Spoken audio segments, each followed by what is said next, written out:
B24'ün efirində xəbər vaxtıdır. Studiyada Günel Mösumovadır. Axşamınız xeyir, günün əsas xəbərlərindən keçək.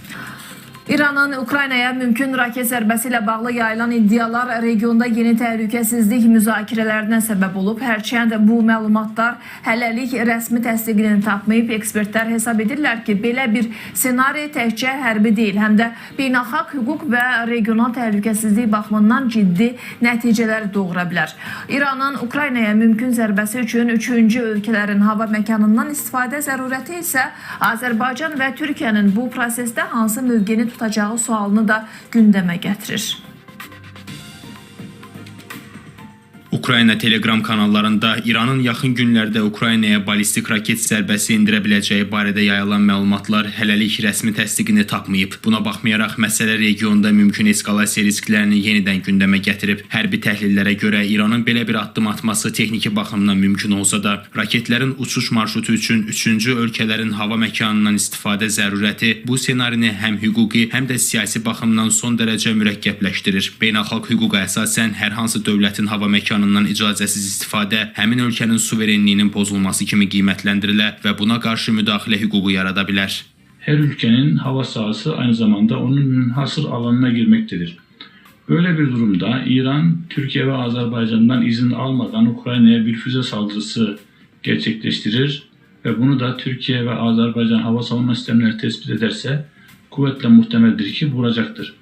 Böyle bir durumda hem İran, Türkiye ve Azerbaycan'dan izin almadığı için tepkiyle karşılanacak. Türkiye ve Azerbaycan'da İran füzelerini vurduğu için İran tarafından nasıl bir tepki verilecek soruları bekleyen husustur. Mütəxəssislər hesab edirlər ki, hazırki geosiyasi şəraitdə İranla Ukrayna arasında birbaşa hərbi qarşıdurma real görünmür. Onların fikrincə, İran yaxın şərqdə, Ukrayna isə Rusiya ilə davam edən müharibədə ciddi hərbi və iqtisadi yük altındadır. Belə bir vəziyyətdə yeni cəbhənin açılması hər iki tərəf üçün əlavə resurs itkisi və daha geniş regional gərginlik demək olardı. Bu səbəbdən son bəyanatlar daha çox psixoloji təsir göstərmək, qarşı tərəfə siyasi mesaj vermək və çəkindirmə məqsədi daşıyan ritorika kimi dəyərləndirilir. Bu coğrafyanı aynı zamanda gerginliğin içerisinde tabii ki yer aldırma hedeflerinden biridir. Çünkü ümumiyyətlə ABŞ-İran gerginliği kontekstinde biz hazırki ritorikanı ənənəvi olduğunu düşünürük ve hesab etmək olar ki İran bu münaqişənin gerginliğin arealının daha da genişləndirilməsi marağını həm də ortaya koyur ve tabii ki Ukraynaya karşı olan bu addımlar həm də ABŞ ile olan belə desək hazırki konfrontasiyanın bir tərkib hissəsidir.